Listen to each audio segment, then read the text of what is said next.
नमस्ते and welcome to Bodhi सार knowledge in a nutshell. 27 मार्च ज्ञान के सारांश के साथ हम आपके समक्ष फिर से हाजिर हैं, बहुत बढ़िया कंटेंट लेकर as part of Bodhi news, जिसमें आपको मिलेगा Bodhi Saar video highlight, downloadable PDF and Bodhi resources. We are offering you amazing topic wise analysis and understanding going beyond the obvious. सब कुछ बाइलिंगुअल है, lot of original analytical content और साथ ही में डाउनलोडेबल पीडीएफ। पूरा लाभ लेते रहें। बोधी समीक्षा का सत्र आने वाले रविवार को आयोजित किया जाएगा। Ensure that on 2nd of April you do attend the session at 9 AM in the morning। अभी तक एनरोल नहीं किया है, दिखाई दे रही लिंक पे जाके एनरोल करें। बोधी शिक्षा वीडियो चैनल पर सभी फ्री रिसोर्सेज का पूरा लाभ लें। Bodhi Pratham enrolments are on in full swing.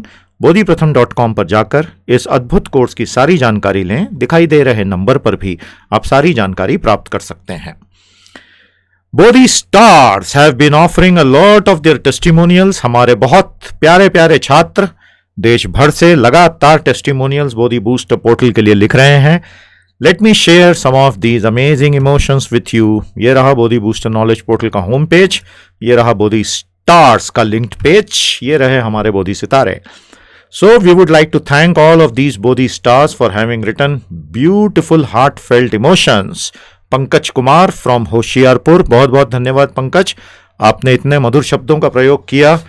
हमारा आशीर्वाद हमेशा आपके साथ है, पढ़ते रहिए, बढ़ते रहिए। Vivek Kumar from Bokaro steel city, thank you Vivek, you are an absolutely amazing person। You have used our portal to the maximum। Keep using it, keep spreading the good word। Prashant Tiwari from Kohando Pratapgarh, आपका बहुत बहुत धन्यवाद। आपको अलग अलग कॉम्पिटिटिव परीक्षा के लिए हमारे पोर्टल्स बड़े अच्छे लग रहे हैं, आप ही के लिए हैं, पूरा इस्तेमाल करें। करणवीर सयाल फ्रॉम चंडीगढ़, आप इंजीनियरिंग ग्रेजुएट हैं and preparing for various government exams. He is using it to the fullest, excellent.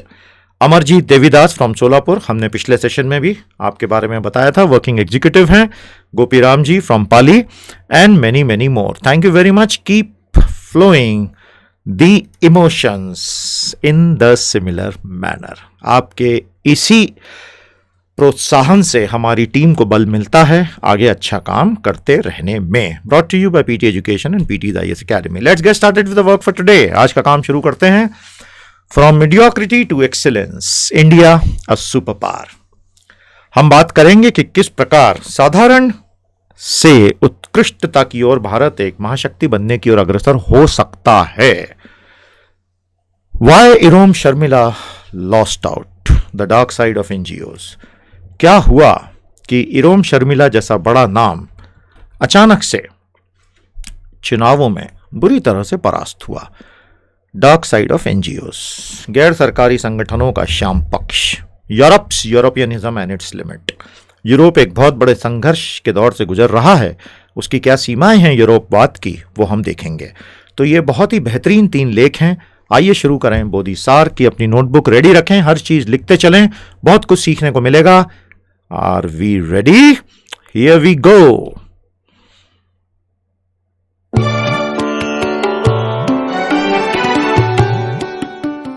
From mediocrity to excellence, India a superpower. साधारण होने की स्थिति से उत्कृष्टता की दशा तक का हमारा सफर। भारत एक महाशक्ति बन सकता है यदि कुछ मूलभूत बातों का ध्यान दिया जाए तो। दिस बोधी सार is based on the recent human development report 2016 released by United Nations Development Program। UNDP releases its Human Development Report regularly। 2016 की जो रिपोर्ट रिलीज हुई है, इस रिपोर्ट में क्या बताया गया है भारत के बारे में, न केवल भारत के बारे में वरन सभी दुनिया के बारे में, सभी देशों के बारे में बहुत गहराई से ये लोग विश्लेषण करके बताते हैं, उसे आज हम विस्तार पूर्वक देखेंगे। पहला चार्ट तो आपने देख ही लिया, इसीलिए हमने इतना समय इस पे बिताया। It's all colour coded. The deeper is the blue, the higher is the human development. So India is medium development stage. मध्यम विकास स्तर पर मानव विकास सूचकांक ह्यूमन डेवलपमेंट इंडेक्स HDI पर हम खड़े हैं। HDI, IHDI, MPI, GII, GDI, इन सबको हम थोड़ी देर में देखेंगे, इनकी परिभाषाएं भी देखेंगे। समझ में आ गया विश्व का यह graph? Calculating the human development indices, graphical representation, चित्रों के माध्यम से समझें मानव विकास सूचकांक आखिर किस प्रकार से कैलकुलेट किए जाते हैं। Basically there are 3 dimensions, long and healthy life, आपके जीवन प्रत्याशा और स्वस्थ रहने की आशा कितनी है, नॉलेज, ज्ञान, and a decent standard of living, जीवन का एक बड़ा गरिमामय स्तर। इंडिकेटर्स, तो ये तो एब्स्ट्रैक्ट बातें हो गई, अमूर्त तथ्य हो गए। इंडिकेटर चाहिए होंगे ना, लाइफ एक्सपेक्टेंसी एंड बर्थ पहले के लिए, जीवन के समय कुल आपकी जीवन या पैदा होते समय कुल जीवन प्रत्याशा कितनी है, नॉलेज के लिए उसी प्रकार, और decent standard of living, GNI per capita, knowledge के लिए मीन ईयर्स ऑफ स्कूलिंग, कुल औसत कितने वर्ष आप स्कूल जा सके, और expected years of total schooling, और GNI पर कैपिटा।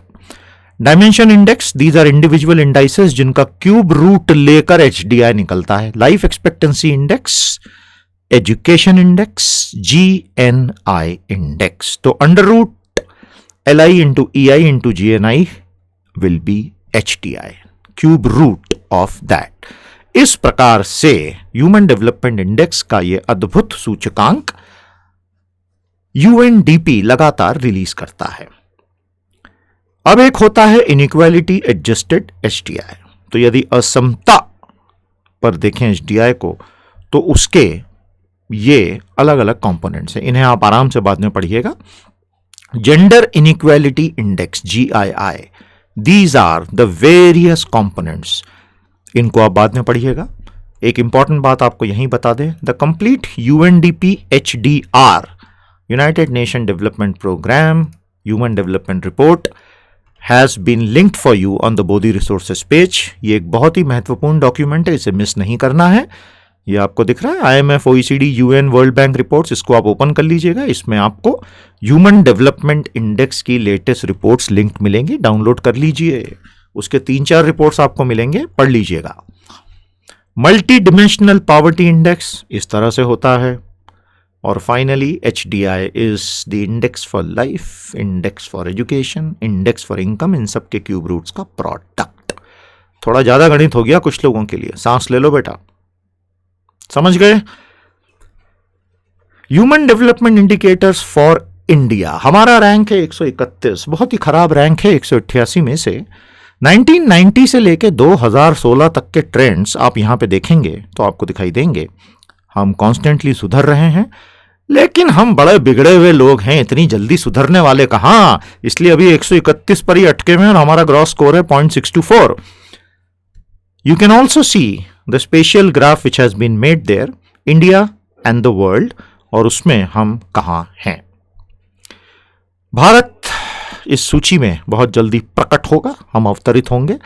दुनिया के टॉप 15 देश कौन से हैं? कुछ लोगों का टाई अप भी है, या they are tied at a place, but overall यहां 15 मिलेंगे आपको। टाई अप गलत बोल दिया मैंने, they are tied at a place. मानव विकास सूचकांक और उसके अलग अलग जो हिस्से हैं, नॉर्वे, ऑस्ट्रेलिया, स्विट्जरलैंड, यहां से आप शुरू करते हुए नीचे चलेंगे तो आपको ये सारी वैल्यूज मिलती चलेंगी। Germany, Denmark, Singapore, Netherlands, Ireland, Iceland, Canada, US, Hong Kong, New Zealand, Sweden, लिechtenstein। और आपको यहां पर भारत 131वां इस सूची में दिखाई देगा। दिख रहा है ना भाई? थोड़ा जूम इन करें। होंडुरास और भूटान के बीच में भारत है 0.624 के HDI स्कोर 2015 के रैंक के साथ में।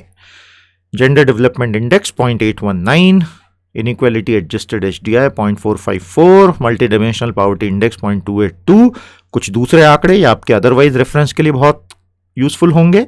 Life expectancy at birth 68.3, education 11.7, gross national income 5663, work employment vulnerability 51.9, human security और डेमोग्राफी वाइज 132 करोड़ की जनसंख्या के साथ दूसरे महत्वपूर्ण आंकड़े। सिर्फ बात एचडीआई की ही नहीं है, ये सारे आंकड़े आपको हर जगह काम आएंगे, इसलिए कृपया इनको नोट अवश्य बाद में कीजिएगा और उसे डाउनलोड करके समझिएगा। ये आंकड़े मैं कुछ समय के लिए दिखा देता हूं ताकि आप इन्हें अपने हिसाब से समझ भी सकें, ये बड़ा महत्वपूर्ण है। तो याद रखिएगा, कुल मिलाकर मोटी बात यह है कि इस प्रकार के एचडीआई सूचकांक से हमें यह पता चलता है कि दुनिया में चल क्या रहा है और हम आखिर कहां हैं।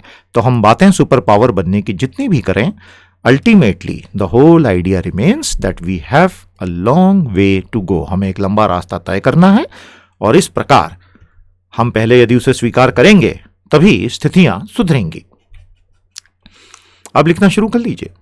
India has done reasonably well on the fronts of economic growth and development in the past 25 years, post the liberalization, privatization and globalization reformed by the Narasimha Rao government.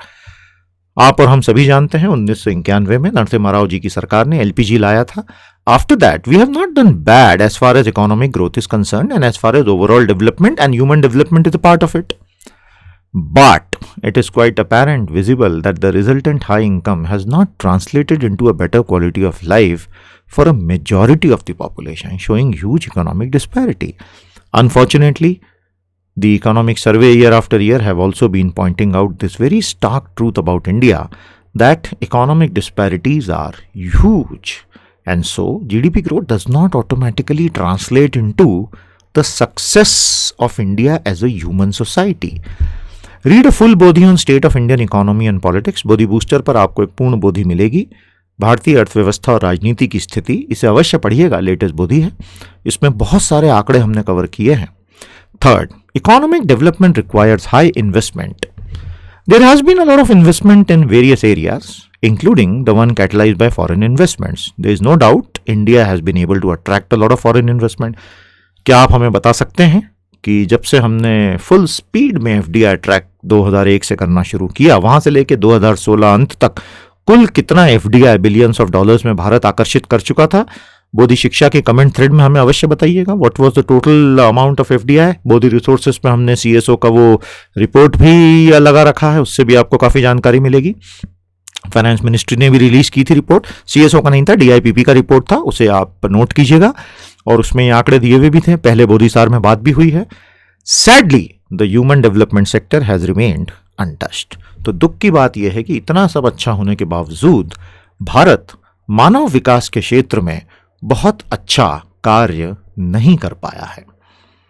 India's persistently low rankings in the UNDP's Human Development Index over these years proves we stood at 131 out of 188 countries, and that is not something to be proud of. Bharat यदि आज 131वें आंकड़े पर खड़ा है, number पर खड़ा है, पायदान पर खड़ा है, बहुत ही खराब परफॉर्मेंस है यदि समग्रता में देखा जाए तो।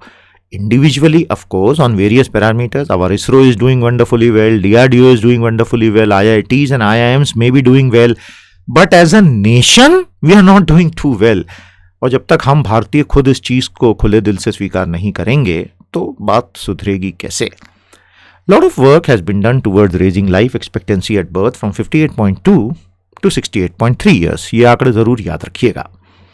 उसके बाद हमने आपको बहुत सारे टेबल्स और चार्ट जो अभी दिखाए थे, इस पे फिर से एक बार फटाफट नजर डाल लेते हैं ताकि आपके लिए रिवीजन का काम हो जाए। ये है वर्ल्ड की पूरी रिपोर्ट, ये इंडिविजुअल हमने आपको इंडाइसेस दिखाए थे, this is for deeper study. HDI कैसे कैलकुलेट होता है आपको मैथमेटिकल फॉर्मूला बता दिया, एचडीआई की हमारी 131वीं रैंक, और इस प्रकार हम ये 2015 की रैंकिंग जो देख रहे हैं, काफी लेट रिलीज होती है, वो ये आपके सामने है, इंडिया एट 131 रैंक। ठीक है जी, 0.819 जेंडर डेवलपमेंट, इनइक्वालिटी वगैरह वगैरह वगैरह वगैरह। तो इसे आप फिर से पुनः अच्छे से रिवाइज कीजिएगा क्योंकि ये डिटेल सब्जेक्ट है, हम इसमें बहुत गहराई में नहीं जाएंगे, कई घंटे बीत जाएंगे नहीं तो।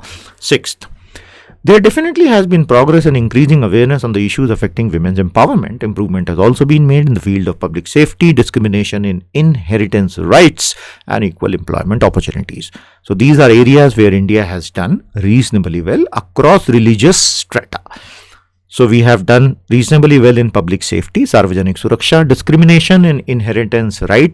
जिस प्रकार आप विरासत में आगे उत्तराधिकार के अधिकार होते हैं, उन्हें किस प्रकार अलग अलग धर्मों के लिए सुधारा जा सकता है, उसमें बहुत काम हुआ है, नो डाउट. और इक्वल एम्प्लॉयमेंट अपॉर्चुनिटी, समान अवसर जॉब्स के लिए. However, as the data shows, this is a non-uniform growth. This is India's bane. Bharat का सबसे बड़ा अभिशाप है कि कभी भी समतापरक विकास हो ही नहीं पा रहा है. There have been regional as well as interstate disparities along with massive gender inequalities. We have repeatedly raised the issue of heinous crimes against Indian women and girls, and practically every week a more heinous crime than the previous week emerges. The recent is the Bikaner case, which is enough to shake mankind out of its stupor in case some people were still sleeping over it. इतने गंभीर अपराध महिलाओं और बच्चियों के खिलाफ भारत में अब होने लगे हैं. हमारी व्यवस्था लगभग पूरी तरह से ही चरमरा चुकी है. प्रशासन और पुलिस क्या इन अपराधियों को उनके अंजाम तक पहुंचा पाएंगे? बहुत बड़ा सवाल अनुत्तरित ही पड़ा रह जाता है हर बार. समाज को इस बारे में अब कुछ करना ही होगा. Women's participation in workforce. This is another very grey area for India. क्या हमने पिछले बोधिसारों में इस पे बात की? बिल्कुल की थी. India ranks lowest among the BRICS nation. हमें पांचों ब्रिक्स देशों के हेड्स ऑफ स्टेट या द चीफ पॉलिटिकल अथॉरिटी का नाम जरूर बताइएगा. Population living in severe poverty, India is placed at the bottom of the group. So overall these are not very encouraging figures. Women's participation के बारे में हमने ये देखा that despite a lot of official programmes in India both in the urban as well as rural areas and strikingly more in the urban areas, the participation of Indian women in workforce in percentage terms is reducing year after year. So, if 48 to 49% of a population is kept out of these opportunities, हम किस प्रकार चीन से टक्कर लेने के सपने देख रहे हैं? बहुत सोचने लायक बात है. सपने ही रह जाएंगे. Ninth, this clearly shows that we have lost a lot of time in focusing on universal education and healthcare, और इन चीज़ों को लागू करने में बहुत देरी हो चुकी है. 10th, the fiscal space now available. इसका अर्थ होता है सरकार के पास जिस प्रकार के राजकोषीय संसाधन अब आ गए हैं, accompanied by economic growth, क्योंकि अर्थव्यवस्था 7-7.5% पर एनएम से तो ग्रो होगी, और ऐसा लग नहीं रहा है कि अचानक से कभी कोलैप्स होगी. जब डीमोस ही कोलैप्स नहीं हुई तो और कौन सा आ जाएगा जो कोलैप्स कर देगा भाई. Rimo should be invested in improving higher education and healthcare. बताइए भारत सरकार ने हाल ही में कौन सी नई नीति लागू की है? एक नेशनल पॉलिसी अनाउंस हुई है. कौन सी पॉलिसी है? पॉइंट नंबर 10 के साथ जुड़ी हुई है. 11, the state of democracy and access to justice must be improved urgently. यहां पर हमारा आशय एडमिनिस्ट्रेटिव और पुलिस रिफॉर्म्स की तरफ है. 12th, India has still not ratified the UN Convention on Torture, Rights of Immigrant Worker and their Families and Protection Against Enforced Disappearance. This is a serious gap because India anyway is committed to democracy, and as far as democratic elections are concerned, no country in the world comes close. Although rule of law में तो हम काफ़ी पिछड़े हुए हैं. तो हमें आप ज़रूर बताइएगा बोधि शिक्षा के कमेंट थ्रेड में, what is the difference between rule of law and rule by law. कानून का राज और कानून के द्वारा राज में सबसे मूलभूत अंतर क्या होता है, ये हमें अवश्य बताइएगा.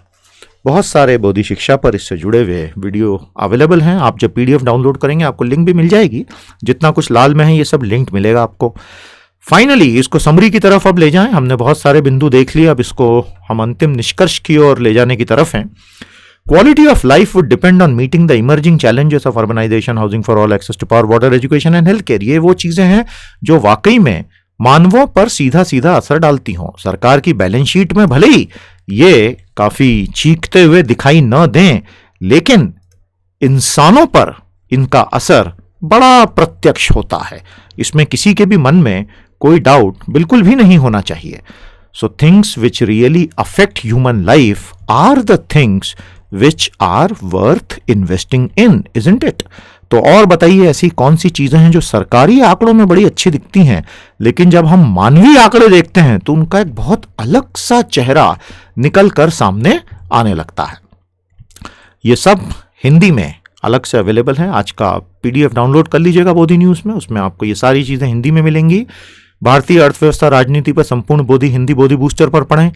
यूएनडीपी के मानव विकास सूचकांक की पूरी रिपोर्ट बोधि रिसोर्सेज से डाउनलोड कर लें और बोधि शिक्षा और बोधि सार पर इनसे जुड़े बहुत सारे वीडियोज और सार अवेलेबल हैं, अवश्य देखिएगा।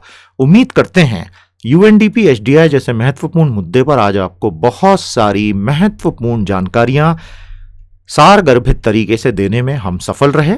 एक बार तुरंत मेंटल रिवीजन कर लीजिए। ये रहे आज के सारे आंकड़े, देख रहे हैं ना, मैं सारी इमेजेस स्क्रीन पर घुमा रहा हूं। ये फॉर्मूला याद रखना है, HDI is equal to the cube root of these 3 individual indices. 2015 की रैंकिंग्स, भारत 131। हम इसी जोन में आगे पीछे घूम रहे हैं, कभी ऊपर कभी नीचे। लंबी छलांग मांग कर टॉप 25 में आना है तो भारत को आमूल चूल रूप से परिवर्तित करने का समय है। Why is India unable to jump up the tally in the UNDP HDR? इसका जवाब हमें कमेंट थ्रेड में जरूर दीजिएगा। Second, how is the HDI calculated? Explain technically. ये हमने समझा दिया है आपको, फॉर्मूला भी बता दिया है। Third, what does a medium ranking for India signify? तो हम मध्यम स्तर पर हैं, इसका अर्थ क्या है? Fourth, which government in the world are truly making a difference to the lives of the citizen? Top 15 की बात करें आप, इसमें दुनिया की कौन सी सरकारें हैं जो अपने नागरिकों के जीवन में मूलभूत स्तर पर बड़े सकारात्मक परिवर्तन ला रही हैं? बोधि शिक्षा पर जेंडर इनइक्वालिटी आदि से संबंधित बहुत सारे सार आपको मिलेंगे, उनका लाभ अवश्य लीजिएगा। We hope you have enjoyed this knowledge in a nutshell.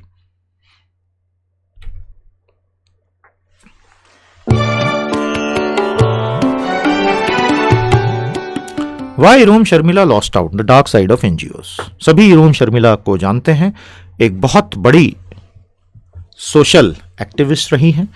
सत्य की तलाश में बरसों तक उन्होंने भोजन तक त्याग दिया, सरकार ने जबरदस्ती उनकी फीडिंग की ताकि वे जिंदा रहें। बहुत खूबसूरत लेख सुश्री इरोम शर्मिला पर छपा था। We have brought a gist of this, all copyrights acknowledged, make sure you buy your own copy of these newspapers and read. ये रहा हमारा एनालिसिस।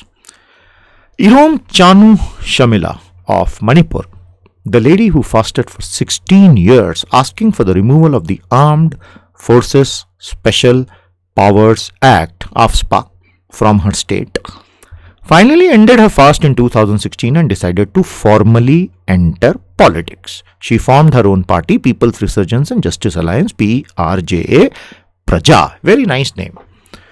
16 वर्षों के कड़े संघर्ष के बाद, बहुत कड़ी तपस्या, उपवास समाप्त किया। आप और हम तो 16 घंटे का उपवास न कर सकें।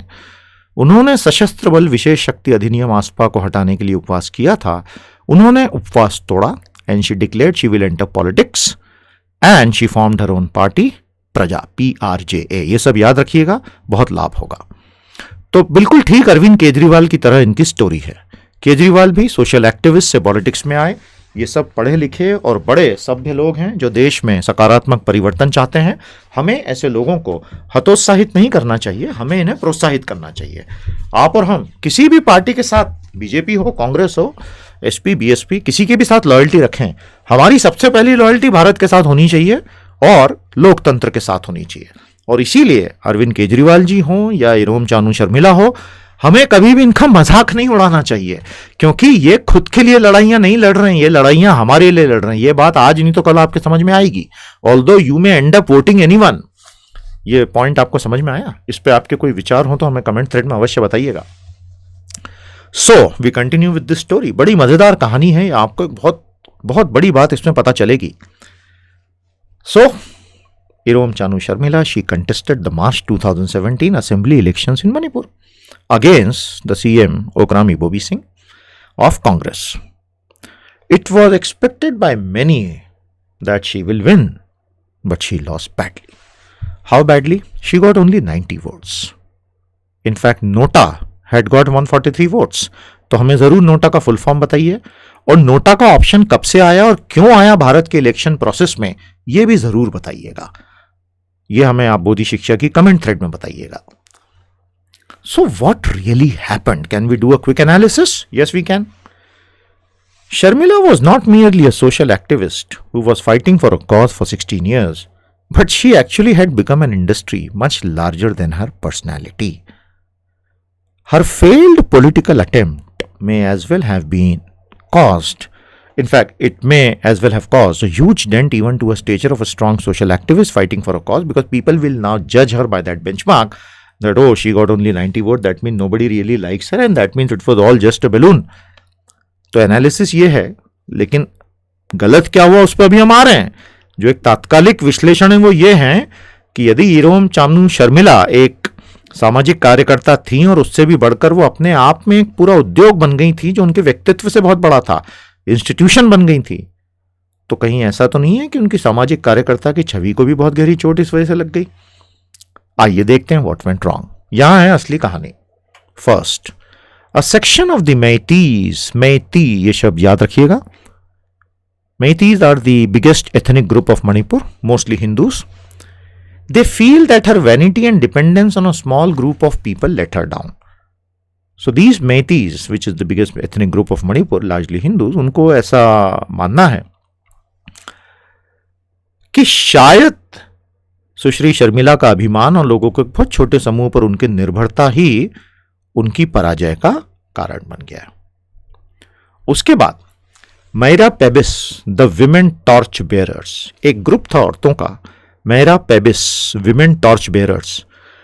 ये वो थे यानी महिला ज्ञान प्रचारक, टॉर्च यानी ज्ञान का प्रकाश लेकर चलने वाली, हु कैम्प्ड आउटसाइड शर्मिला's hospital during her fast, disapproved of her decision to end her fast and enter politics. ये बड़ी मजेदार कहानी है. तो मैरा पेबिस जो है इस ग्रुप ने, it rejected the whole idea of Miss Sharmila giving up the fast and entering politics. Interesting. Third, her love for NRI Desmond Coutinho, which people feel was the reason for her giving up the cause of fasting, damaged her stature.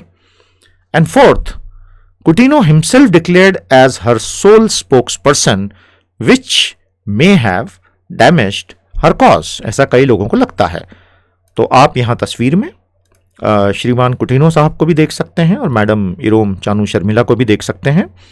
तो ऐसा कहते हैं कि इन्हें Desmond Coutinho से प्रेम हुआ, ये NRI हैं, और शायद उस चीज ने उनके स्टैचर को, क्योंकि उन्होंने, कुटिनो साहब ने कहा कि I will be the only spokes person for this lady from now on, तो शायद कई लोग नाराज हो गए होंगे और उन्हें लगा होगा कि ये गलत हो रहा है. तो 4 कारण ऐसे हैं जिसकी वजह से शायद इरोम चानू शर्मिला का बहुत नुकसान हुआ. थोड़ा सा कॉम्प्लेक्स है. Fifth, but it seems that a more important reason for her loss was that Sharmila had become a global brand and an industry, and many NGOs were benefited by her fast collecting global funds in the process. यह है असली धमाका कि शायद बहुत सारे NGOs को इरोम चानू शर्मिला के फास्टिंग से बहुत धन लाभ हो रहा था, क्योंकि दुनिया भर से सिंपथाइजर्स पैसा भेज रहे थे, और जैसे ही फास्टिंग खत्म हुई funding khatam. So that is not something which is casting the NGOs in a very positive light. Neither Sharmila, point 6, neither Sharmila nor her family, nor even the Mehra Pebis might have received any benefit though.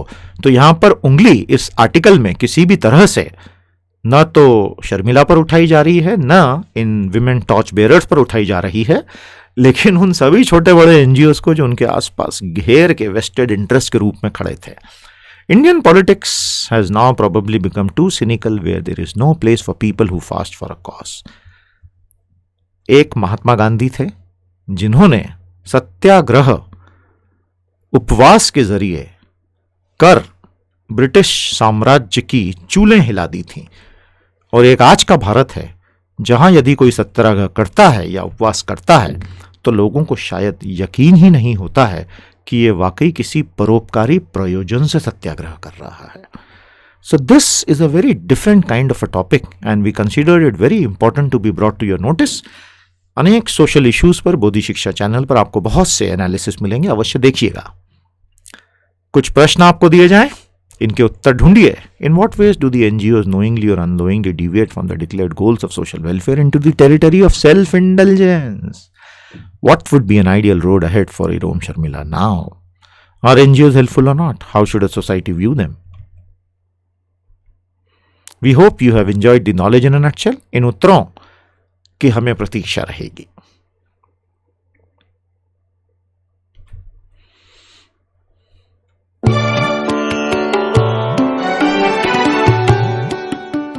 यूरोपियनिज्म and it's limits, Europe का यूरोपवाद और उसकी सीमाएं।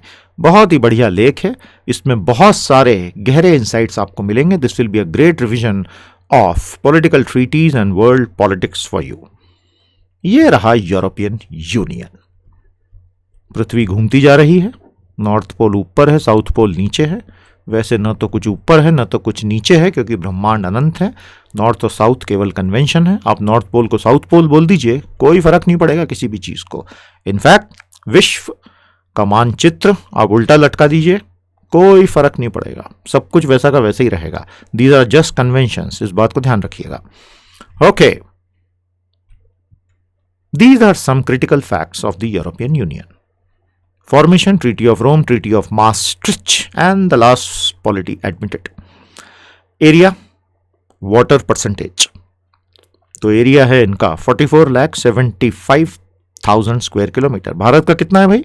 32 lakh square kilometre. दुनिया का सबसे बड़ा देश कौन सा है लैंड मास के हिसाब से? रूस है। दूसरा सबसे बड़ा कौन सा है? कनाडा है। तीसरा सबसे बड़ा कौन सा है? ब्राजील है। चौथा, पांचवा, छठा और सातवां हमें बताइएगा। देश की बात कर रहे हैं, ये तो एक यूनियन है, यूनियन की बात नहीं कर रहे हैं। पॉपुलेशन 51 करोड़ यानी 510 मिलियन। जीडीपी नॉमिनल 16 ट्रिलियन, दुनिया में नंबर 2 पर नॉमिनल। और PPP 20 trillion. Gini coefficient which is an index of inequality and HDI 0.865, very very high. Bharat medium HDI वाला देश है, ध्यान रखिएगा। ये कुछ आंकड़े हैं, याद रखिएगा। यूरोपियन यूनियन का विस्तार दुनिया में अलग अलग जगह इन देशों, क्योंकि पहले कॉलोनीज थी ना इनकी, आज भी कई जगह इनके छोटे छोटे छोटे छोटे आधिपत्य वाले क्षेत्र हैं। इस मैप को बाद में गहराई से पढ़िएगा, बहुत मजा आएगा आपको। The story of European Union. तो European Union is not just one day, one pact, one entity, no. In fact, after the Second World War, all these nations of Europe realized that they will keep on killing each other unless they create a structure where fraternity can be promoted. जब तक भाईचारे और बंधुत्व को promote करने वाली structures नहीं बनाए जाएंगे, तब तक युद्ध होते ही रहेंगे, जैसे पिछले 500 सालों में हुए थे, 1945 से पहले। आप देख सकते हैं अलग अलग ट्रीटीज के नाम हैं, और पूरा एक ढांचा इवॉल्व होके आज के यूरोपीय संघ के रूप में आपके सामने खड़ा है। ये विस्तार पूर्वक जिन्हें पढ़ना है उनके लिए है। 1914 में ये थे यूरोप के अलग अलग क्षेत्र। German Empire, Austro Hungarian Empire, उस तरफ आता है रशियन एम्पायर। रूस के आखिरी राजा के वंश का नाम बताइए, राजवंश का नाम बताइए। Do tell us in the Bodhi Shiksha comment thread which was the last ruling dynasty of the Russians, who was the king, who was the queen, what happened to them, बताइएगा विस्तार में। यहां आपको दिख रहा है ऑटोमन एम्पायर, यह है आज का सेक्युलर टर्की। ऑटोमन एम्पायर यानी उस्मानी साम्राज्य, इसका विनाश हो गया फर्स्ट वर्ल्ड वॉर के पश्चात, जिससे आज तक बहुत सारी समस्याएं खड़ी हैं। यह ढांचा है 1914 का, प्रथम विश्व युद्ध शुरू होते वक्त का। समझ में आ गया? This is today's European union. Brexit से यूके बाहर हो चुका है, हालांकि आयरलैंड अभी भी यूरोपियन यूनियन का हिस्सा है। यूरोजोन, जहां पे यूरो करेंसी चलती है, यूके में कभी भी नहीं चली, पाउंड ही चला। European union non eurozone, light blue colour का। EFTA and EEA, European free trade association, और EFTA। तो इस तरह से यूरोपीय संघ में भी अलग अलग रंग हैं। This gives you a reasonable idea of the economic size. Germany, UK, France, Italy, Spain, ये 5 सबसे बड़े हैं, बाकी सारे छोटे हैं। Germany is the big daddy. आइए अब एनालिसिस पर चलते हैं। यूरोपीय संघ के सामने आज कौन सी चुनौतियां खड़ी हैं? बहुत ही काम के कंटेंट आपके लिए रेडी है। The European Union is celebrating its 60th anniversary of the Treaty of Rome, which established the European Economic Community.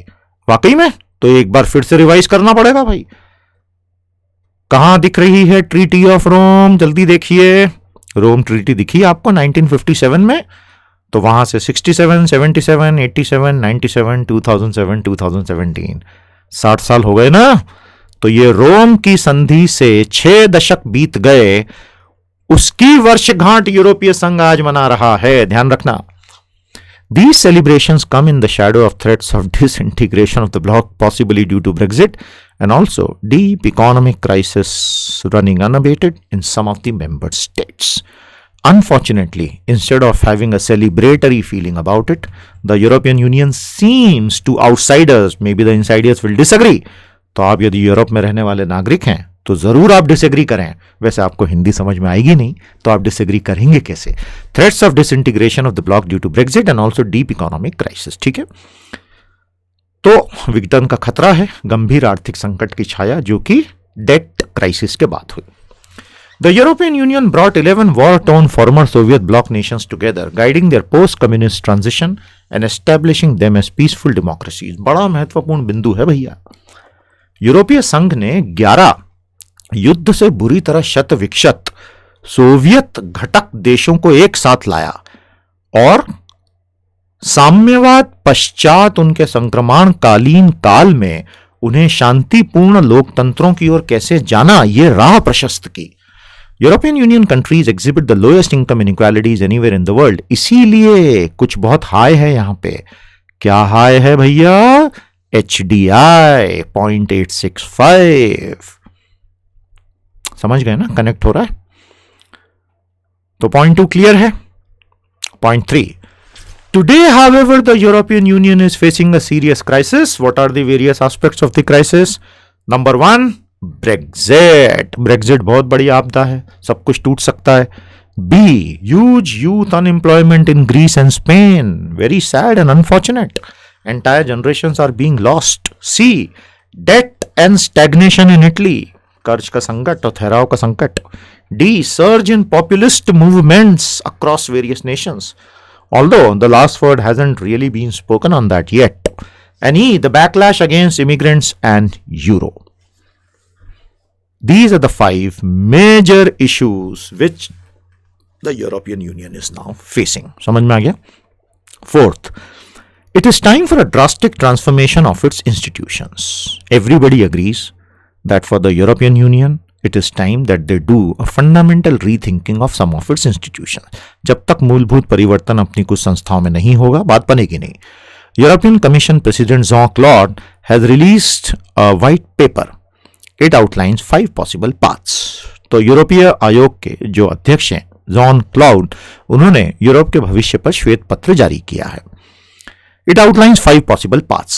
इसमें 5 रास्ते बताए गए हैं. 1, 2, 3, 4, 5. ये जरूर आप समझ लीजिएगा, बहुत ही गहराई से, और कमीशन के बॉस ने लिखा है तो this is the final word. Number 1, continuing with the present agenda, focusing on the single market, allowing some countries to move faster towards integration, narrowing down the agenda, ambitiously pushing for uniform and complete integration. 5 संभावित पथ John cloud ने बताए हैं, जो कि 1, 2, 3, 4, 5 करके आपके सामने हमने रख दिए हैं. एक बेसिक बात ध्यान रखिएगा, यूरोपियन यूनियन कहां पे फेल हो गया? वो पॉलिटिकल यूनियन नहीं बन पाया in the truest sense of the word, because they did wonderfully well on integrating commercially, financially, and to some extent even monetarily, at least as far as Eurozone is concerned, single currency. Politically, they could never become a union. That created the fracture lines visible today. Fifth, to regain the previous health, European democracies need to integrate economically as well as politically. Otherwise, they will continue to remain dysfunctional. समझ गए? Sixth, from the very beginning, Europe was built on the principle that political integration will follow economic integration, which is called the functionalist argument. समझ गए? तो पहले से तर्क 1948 से ये रहा कि पहले आप आर्थिक समेकन तो कर लीजिए, और एक बार आर्थिक समेकन हो गया तो राजनीतिक समीकरण सारे बैठ जाएंगे और समेकन भी हो जाएगा. They built mechanisms for economic cooperation, and that was supposed to lead to common political institutions, but unfortunately they grossly underestimated the nativist impulses. समझ गए? 7th, in the 1980s, European Union adopted the ambitious single market agenda aimed at unifying European economies, leaving national policies which hampered the free movement of goods and services, people and capital. पहले राष्ट्रीय नीतियां होती थी जिसमें वस्तुओं का, सेवाओं का, लोगों का और पूंजी का मुक्त आवागमन बड़ा प्रतिबंधित होता था. उसे हटाया गया, शेंजन जोन क्रिएट किया गया, यूरो क्रिएट की गई और बहुत सारी बाधाएं हटा दी गई। ब्रेग्जिट इसीलिए हुआ। Britain said we want to remain a sovereign nation now, we don't want so much immigration. झगड़ा सारा वहां से शुरू हुआ। Eighth, in this process France and Germany played their part. A common social model was not developed alongside economic integration. This could have integrated not only the market but also social policies, labor market institutions, and fiscal arrangements. Today, this task becomes very difficult because hardly any Europeans favor shifting power away from the member nation states because of a lot of other adverse world dynamics. What happens now? तो अब क्या होगा? The EU has to brace itself against radical Islamic terror. पिछले 5 बड़े हमले Europe में कहां हुए आतंकवादी, हमें बोधि शिक्षा के कमेंट थ्रेड में बताइए। ट्रम्पियन आइसोलेशनिज्म, क्या अर्थ होगा इस टर्म का, हमें जरूर बताइएगा। ट्रम्पियन आइसोलेशनिज्म। नाटोस फंडिंग डिबेट, बताइए वो कितने परसेंटेज ऑफ नेशनल जीडीपी है जो नाटो प्रिस्क्राइब करता हर देश को डिफेंस पे खर्च करना ही है। Russian threat on the border, Europe की सीमा पर रूसी खतरा। टर्कीज रिसर्जेंट फंडामेंटलिज्म क्यों आ गया, बताइए हमें कमेंट थ्रेड में, हम आपको एक बोधी सार में बता चुके हैं। एंड लोकल इकोनॉमिक स्ट्रेस, यह है यूरोप की पूरी कहानी। उम्मीद करते हैं आपको एक सारांश के रूप में बहुत अच्छे से समझ में आ गया। A few questions for you. Are fears of the disintegration of European Union hyped? In what ways is Russia impacting the EU and Turkey? रूस किस प्रकार से यूरोपीय संघ पर प्रभाव डाल रहा है और तुर्की किस प्रकार से डाल रहा है? Compare and contrast European union and the union of India. ये एक बहुत ही खूबसूरत प्रश्न है और हम अवश्य चाहेंगे कि आप इसका उत्तर बोधि शिक्षा की कमेंट थ्रेड में हमें दें। क्वेश्चन 3 की बात कर रहे हैं। Question 4, what are the friction point between America and European Union? Another very beautiful question. इन प्रश्नों के उत्तर जब आप लिखने बैठेंगे तो आपको बहुत सारे डॉट्स कनेक्ट करके एक सारांश बनाना पड़ेगा। यही इस पूरी एक्सरसाइज का मकसद है। We hope you have enjoyed the knowledge in a nutshell. आपके टेस्टिमोनियल्स का हमें बेसब्री से इंतजार है। तुरंत साइट पर जाके टेस्टिमोनियल का लिंक खोलें और टेस्टिमोनियल लिख भेजें। बोधि प्रथम में एनरोल करा के आप 6 दिन के क्लासरूम कोर्स में वो सब कुछ सीख सकते हैं जो आने वाले जीवन में आपको एक बिल्कुल सकारात्मक दिशा प्रदान कर सकता है। बोधि रिसोर्सेज पे अब जाके आप डाउनलोडेबल रिसोर्सेज ले लीजिए और बोधि शिक्षा पर सभी free videos brought to you by PT education and PT's IAS Academy. That brings us to the conclusion of today's Bodhi Sar, knowledge in a nutshell. We hope you have enjoyed it as thoroughly as we have enjoyed it. बहुत ही बढ़िया 3 अलग अलग लेख हमने देखे, मानव विकास सूचकांक से लेकर यूरोपियनिज्म तक से लेकर इरोम चानू शर्मिला क्यों विफल रही के एक सकारात्मक विश्लेषण तक। बहुत जल्द अगला बोधि सार लेकर हम पुनः हाजिर होंगे। अब हमें अनुमति दीजिए। नमस्ते, जय हिंद।